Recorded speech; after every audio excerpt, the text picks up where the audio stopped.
Marami sa inyo ang nagtatanong kung ano nga ba ang nagawa ni BBM sa 3 taon na kanyang panunungkulan. Panoorin ang buong video para malaman. Going to have to deal with. So,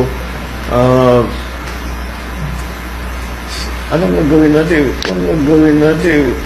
Maraming nagsasabi, nababasa ko sa dyaryo, nababasa ko, naririnig ko sa radyo, television, nasa na mga flood control. Nandyan ang mga flood control, na-overwhelm lang. GSIS investment po ng online game gambling, yung DG Plus daw. Paano po, pero nalugi yung kanilang investment?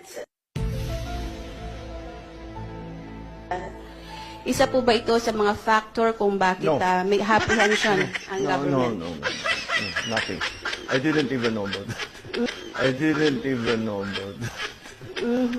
Hindi ko alam na may ganun yung GSIS. Hindi, wala akong alam dyan.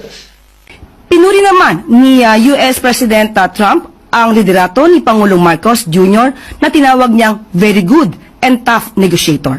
Isa sa napakahalaga para sa akin, malaman paano tayo napunta sa ganito.